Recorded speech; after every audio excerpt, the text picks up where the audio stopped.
Chapitre 11. Mon petit protégé pousse vite, très vite.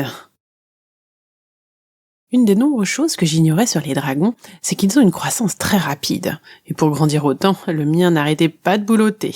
C'est minimum 6 repas par jour, sans compter les encas et autres goûters. J'espère qu'il va se calmer un peu maintenant que c'est un vrai géant, sinon il va devenir obèse.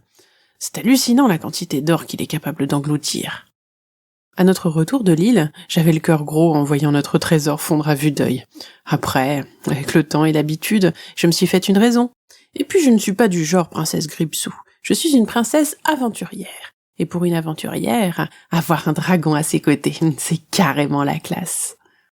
En plus, en grandissant, Dragolo a appris à parler le langage des dragons, le dragonien. Et vu que je comprends les animaux, à présent, on peut facilement communiquer. À l'époque où je l'ai rencontré, ce n'était qu'un bébé. Forcément, il ne s'exprimait pas encore. C'est seulement au bout de quelques semaines qu'il a prononcé ses premiers mots. Et à 6 mois, il bavardait couramment. Faut dire qu'à chaque fois, pour lui apprendre, je lui faisais écouter de vieux chants de créatures fantastiques que j'avais récupérés sur Internet. Dès tout petit, Dragolo a toujours été un individu très persévérant. Au début, je pensais le laisser grandir tranquille et une fois qu'il aurait atteint sa taille adulte, retourner sur ta décaille. Par contre, lui ne l'entendait pas de cette oreille. Non, ce qu'il voulait, c'était devenir très fort pour pouvoir sauver ses parents. Pour y parvenir, il s'infligeait jour après jour de longues séances d'entraînement. Le soir, mort de fatigue, il s'effondrait sur mon lit comme une souche. Le matin, je le retrouvais blotti contre moi, avec une aile pour me couvrir si ma couverture était descendue. Il était trop choupinet, et sa détermination m'impressionnait. Si bien qu'à un moment, j'ai décidé de participer à ses exercices pour le soutenir. Avec mon ombre, on lui a installé des parcours de plus en plus difficiles, truffés de pièges. Bref, sans m'en rendre compte, je me suis mise à jouer la dresseuse de dragons. Après des mois de travail acharné, Dragolo a atteint son objectif.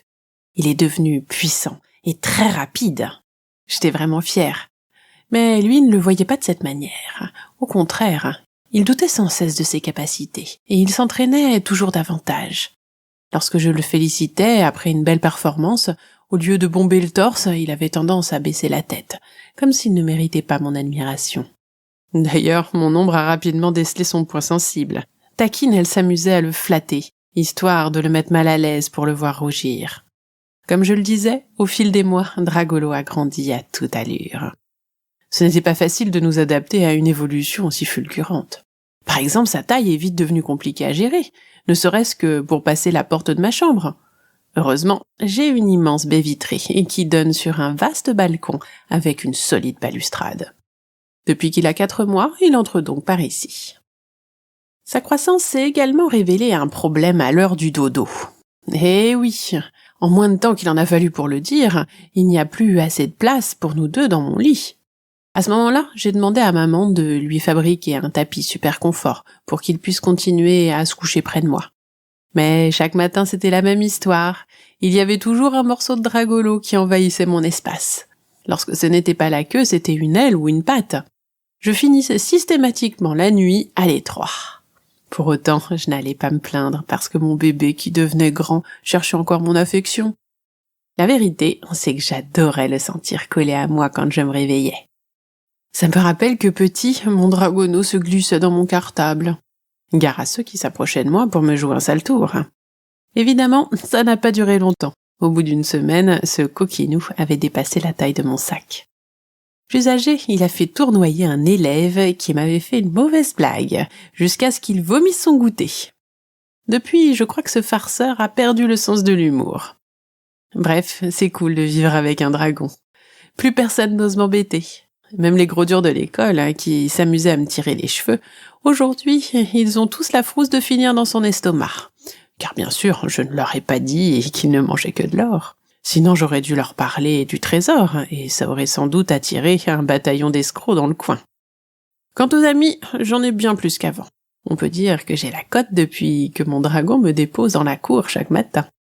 Cette période a été très chouette. Néanmoins, je n'ai jamais perdu de vue notre objectif. Délivrer Dragonia du maléfice, et, s'il est encore en vie, sauver Dracfal. À présent que Dragolo a bien grandi, c'est devenu ma priorité. Ma première idée pour commencer est de trouver un sorcier pour lui expliquer notre problème et recueillir son avis. Je demande donc conseil à l'une de mes voisines, connue pour être la commère du quartier. Si quelqu'un peut avoir entendu parler de quelque chose, c'est bien elle. Et bingo! Elle m'envoie chez un de ses amis de longue date, un mage bienveillant dont elle me donne l'adresse. En plus, c'est cool, il n'habite pas bien loin. Par contre, mon ombre n'a pas l'air ravi. Aller chez un vieux sorcier gâteux de 120 ans, ça va être sympa cette visite. Sur les conseils de Mademoiselle Huguette par-dessus le marché? Cette vieille chouette radoteuse qui barbe tout le monde avec ses histoires de quand elle était jeune. Pitié, laisse-moi ici, ne me force pas à y aller. N'importe quoi. Tu sais très bien qu'on ne peut pas se séparer. Tu me suivras comme mon ombre, t'as pas le choix. Mais si t'as une meilleure idée, ne te gêne pas. Je te rappelle qu'on n'a pas d'autres pistes. Et puis, tu exagères pour Huguette. Tu rigoles? Tu t'en rends même pas compte parce qu'elle t'offre à chaque fois des carambars. Elle sait que tu les adores. Elle t'amadoue par l'estomac. Tactique de mamie. En tout cas, pas moyen qu'on aille chez le sorcier avant 17h. Faut lui laisser le temps d'émerger de sa sieste, histoire d'au moins s'épargner la laine fétide et l'œil glauque du vieillard. T'es vraiment pas sympa. Tu sais qu'un jour, moi aussi, je serai âgée, et ce sera pareil pour toi. Je t'assure que si tu commences déjà à râler, tu finiras en harpie. Ça ne fait aucun doute.